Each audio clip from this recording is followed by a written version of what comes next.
My name's Gavin, and what I'm about to tell you, I need you to take seriously. No embellishments, no fantasy.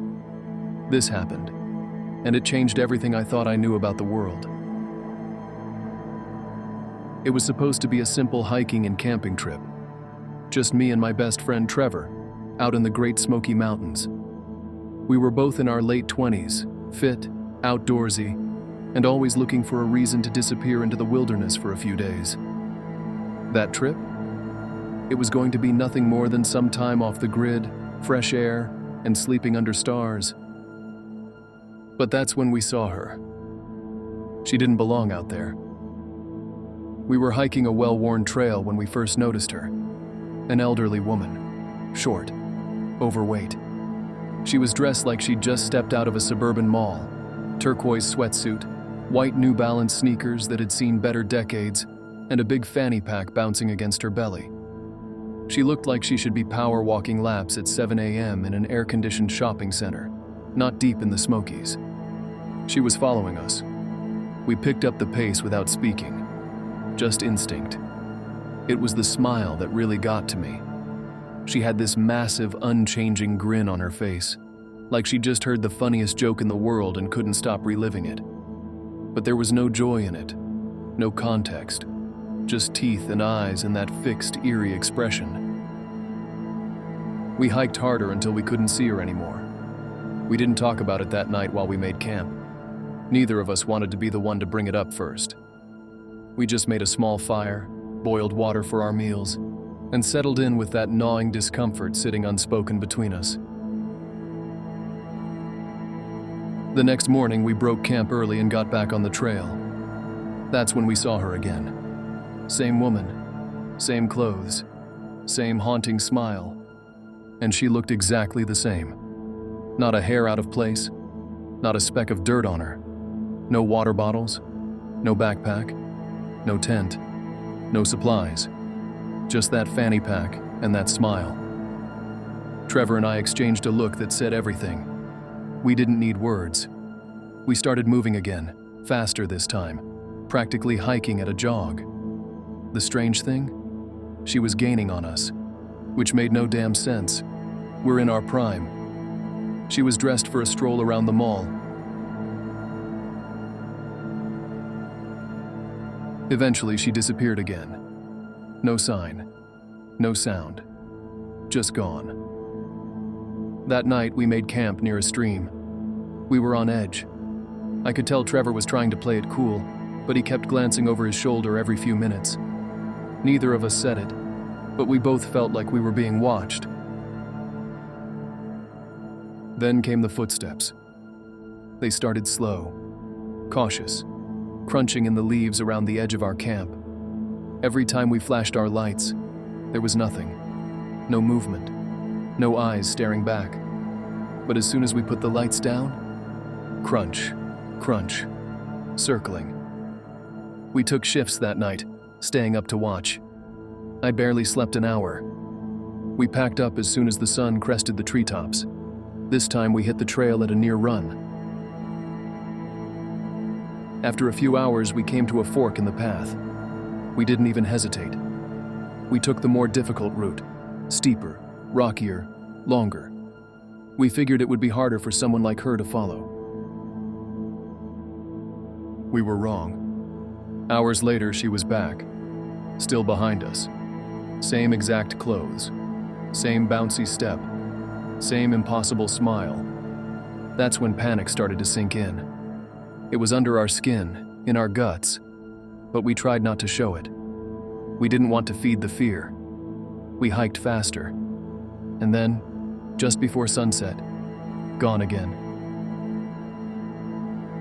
We didn't waste time. We pushed on for a few more hours under cover of night before we made camp. We didn't want to stop, but our legs were failing and we needed rest. We set up silently, flashlights ready. That night, the circling came back. But it wasn't like before. It was louder, closer, brazen. Branches snapped, leaves crunched under slow, deliberate steps. Whatever was out there wasn't hiding anymore. It wanted us to know. Then we heard her. The voice came from somewhere just beyond the firelight, soft and sweet, like a grandmother calling from a porch swing at dusk, quivering, polite. "Can you help me? I am lost. Can you help me get back home?" My skin went cold. Trevor froze beside me. We spun, lights flaring to life with panicked fingers, and there she was, standing motionless just outside the ring of trees, a silhouette carved from the dark. Her hands hung at her sides like dead weight. Her clothing looked wrong, stiff, as if soaked through. Her grin stretched too far, curling at the edges like her face was trying to split open. When our beams caught her face, her eyes flashed, not with emotion, but with reflection, like a raccoon's in high beams. 2 pinpoints of pale green fire. Then she hissed, a high, shrill shriek, like metal on glass, and she moved. No, not moved, vanished. 1 second she was standing there. The next, gone. Launched backward into the woods so fast it looked fake, like frames skipped in a broken film reel. The silence that followed was worse than the noise. We were seconds from tearing the whole camp apart just to escape. But the dark was total. Every tree a shadow, every path a trap. Out there, we weren't just blind, we were exposed. 1 wrong step, and she'd have us. So we sat, back to back. Flashlights gripped so tight our hands cramped. Every few seconds, one of us would flick a beam across the tree line. The footsteps never stopped. All night they circled, slow, patient, shifting from one side of the camp to the other, sometimes closer, sometimes further, but always there, pacing us like we were prey. We didn't sleep, not even a blink. We just waited, muscles locked, ears straining. When the sky finally began to gray, the sounds started to fade. The steps grew softer, further, until they vanished into the trees with the last of the night. Whatever it was, it hadn't needed to get in. It just wanted us to know. We weren't alone out there.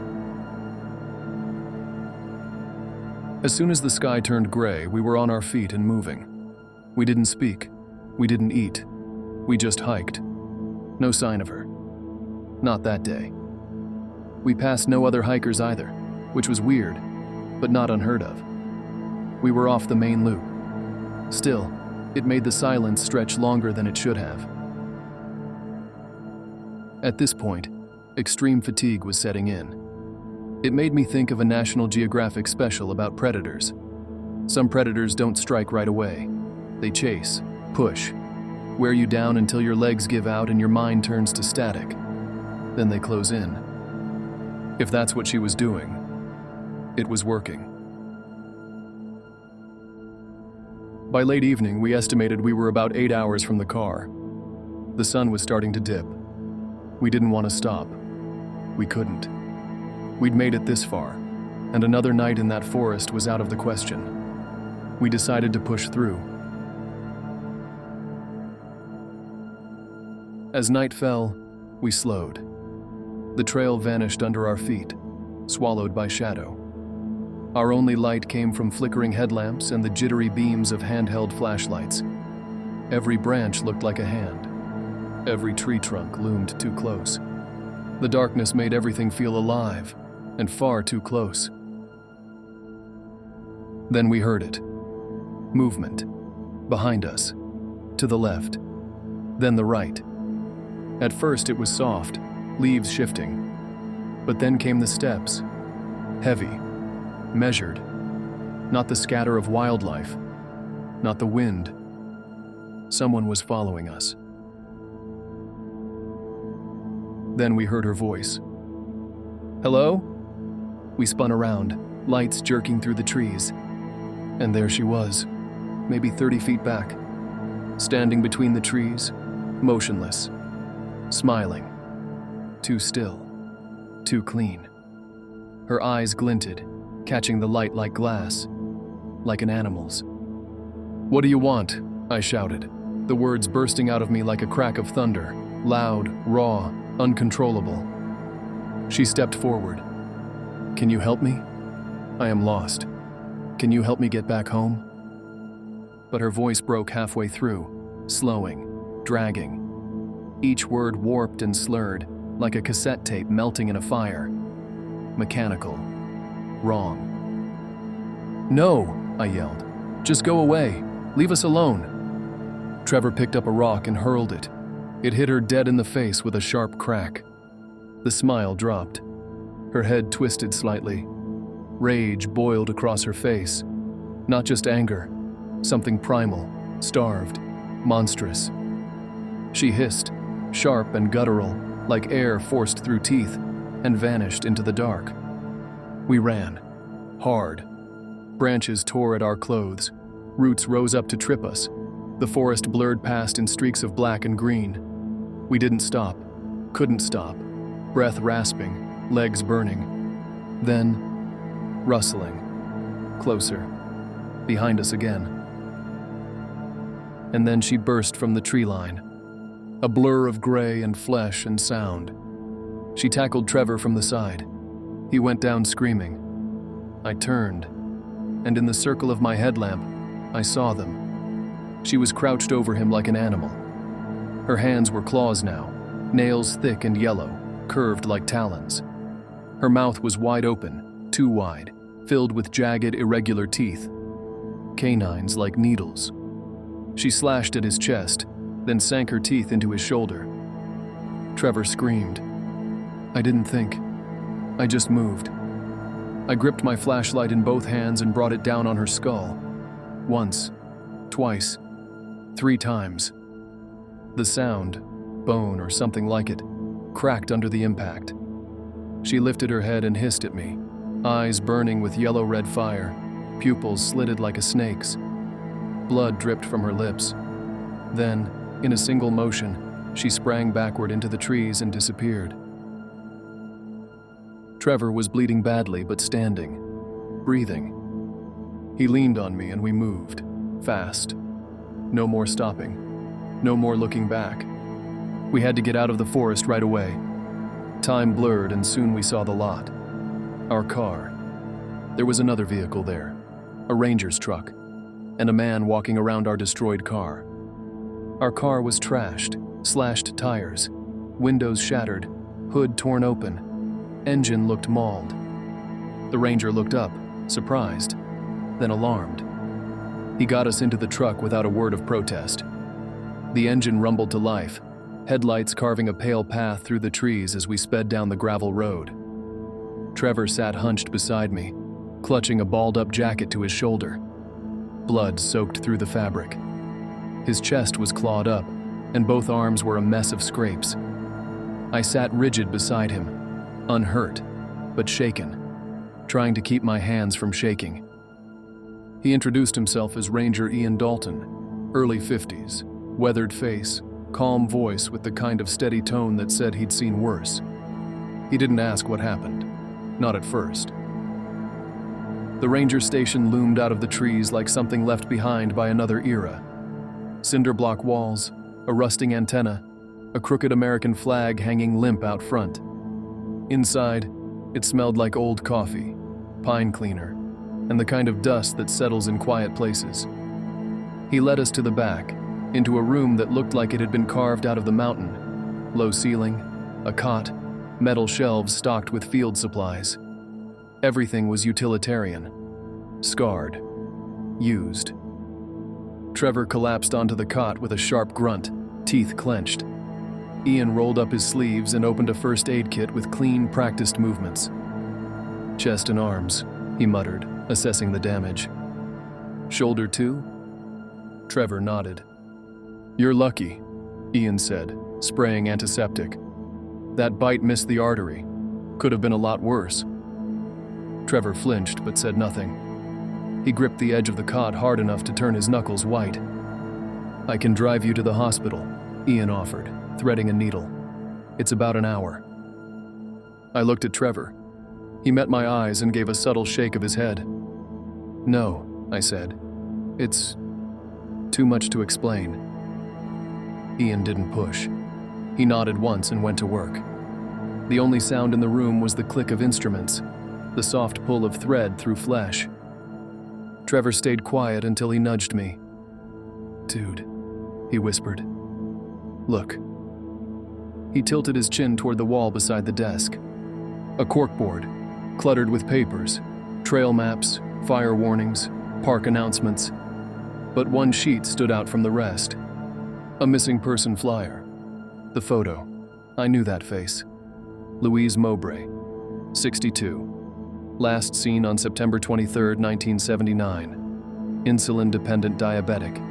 Her cheeks, her smile, that rounded haircut, the same eyes. It was her, the woman from the woods. My stomach turned to stone. Trevor stared, frozen. Ian noticed. His eyes followed our gaze to the missing person flyer. He peeled off his gloves and tossed them in the bin. "Sit," he said, nodding to the metal chairs near the desk. We obeyed. "What I'm about to say doesn't leave this room," he said. "You repeat it, I'll deny it." We both nodded. He leaned against the desk and rubbed his face, suddenly looking much older. "You're not the first to see her. Louise. Friends called her Lou. She was walking a trail near here with a couple of friends. Got a little ahead of them. Nothing dramatic, just turned a corner before they caught up. They never saw her again. It was like she disappeared into the ether." He gestured toward the flyer. "We searched for weeks. Dogs, helicopters, nothing." He paused. "But even if we had found her, it probably would have been too late." He tapped the poster. She was a type 1 diabetic, insulin dependent, multiple injections a day. Without it, she'd have slipped into ketoacidosis in hours. Coma in a day. Dead within 2, maybe 3. He looked at us, making sure it landed. She didn't die on the trail.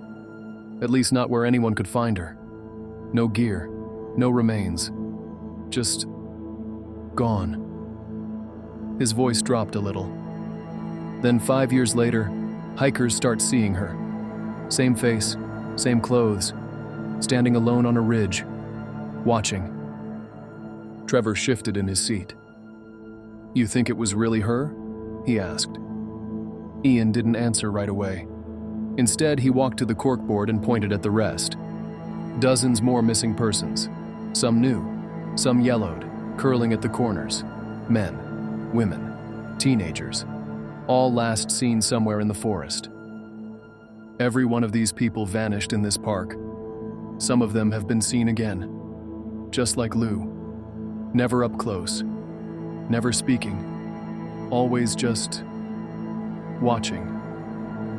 He looked back at us. We started calling them mimics. The sightings line up too neatly. People see them and then, not long after, someone else goes missing. I stared at the flyers. "You're saying they come back?" I asked. "And make other people disappear?" Ian exhaled through his nose. "We don't know what they are. Ghosts, mimics. Whatever it is, it doesn't make sense. But it keeps happening. Too many disappearances. Too many familiar faces showing up where they shouldn't be. And every time they appear, someone new goes missing." He picked up a worn photo of a teenage boy. Jason Salas, vanished in '98. A trail crew spotted him again in 2002 near Iron Rock Pass. Same jacket, same haircut. Said he didn't speak, just turned and walked into the trees. He flipped the photo. 3 days later, 2 campers went missing. Left behind food, firewood, even their phones. Trevor rubbed his face. "Goodness. And no one's doing anything?" I asked. "Why don't you just shut the whole park down?" Ian gave a short, sharp laugh. Not amused, just tired. "Have you ever looked at a map, kid? This is the Great Smoky Mountains. Nearly 1 million acres. Half a dozen trailheads feeding in from 2 states. Campgrounds, tourism. Politics. There is no closing it down. He gestured around him. Besides, we're just rangers. We move markers, pull permits, close trails. But that is the most we can do. No one listens. And even if they did, places like this, they don't stay empty for long. He let that hang. People have been vanishing in places like this for centuries, he said. It's easy to blame a storm, a bear, a fall. But when they're seen again, 5, 10, 20 years later, looking exactly the same, he didn't finish the thought. He didn't need to. We sat in silence, the weight of it settling in around us. The flicker of the old fluorescent light, the quiet tick of the wall clock. Trevor's bandaged arm resting in his lap, blood still fresh through the gauze. I know how it sounds, Ian said. So here's my advice. Don't talk about this. Don't come back. Let it go. Louise Mowbray smiled down at us from the corkboard. We didn't say anything for a long time. No questions, no plans, just silence. Ian didn't try to fill it either. He gathered up the bloodied gauze and dropped it into the biohazard bin, washed his hands again at the sink. The water sputtered before coming out cold. You can sleep here tonight, he said quietly. Cots in the other room. Lock the doors. Don't answer the radio if it buzzes. Trevor looked up. What if someone else comes? Ian hesitated. Then it's not someone. That was the last thing he said to us that night. We helped Trevor into the next room, a bunker of a space with concrete walls and 3 cots lined up under the steady buzz of fluorescent lights. I draped a blanket over him, sat on my own cot, and stared at the floor until my eyes went dry. Neither of us really slept. Sometimes I thought I heard footsteps outside, a shift in the gravel, a breath against the window. But when I looked, there was only stillness and trees. Just before sunrise, the sky began to bleach from black to gray. Ian knocked on the door, already in uniform, keys in hand. Come on, he said. I'll get you back to town. He drove us in silence, the forest retreating behind us as the road unwound through mist and early light. Trevor leaned against the window, his arm bandaged, eyes heavy but alert. Ian didn't ask questions. He didn't offer any more advice. Just kept one hand on the wheel and one elbow out the window like it was any other morning. I'll have your car towed into town, he said as we pulled into the outskirts. Shop on Main can take a look. Tell them I sent you. Ian dropped us at a squat motel with peeling paint and a flickering neon sign. He gave a nod, then drove off.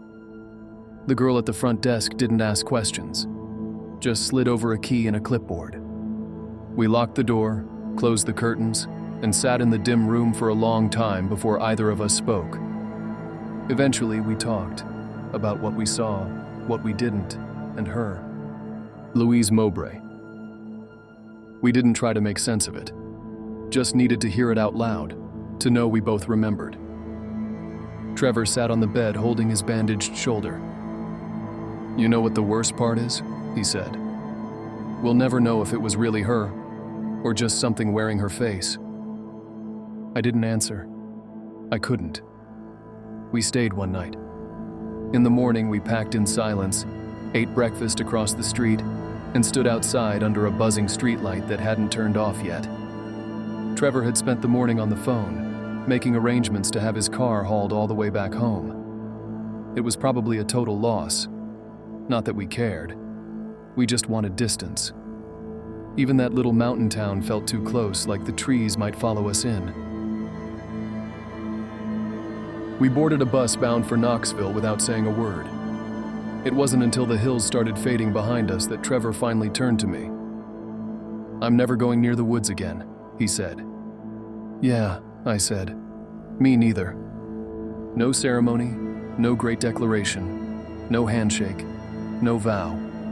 Just 2 guys, riding in the back of a bus doing 55 down a mountain road, while putting miles between us and the nightmare, still carrying something we couldn't explain and didn't dare try to. We didn't look back at the mountains on the horizon. We didn't need to. We were done with all things related to the forest. And we meant it. Even if deep down we knew the forest already took a part of us, it was never going to give back.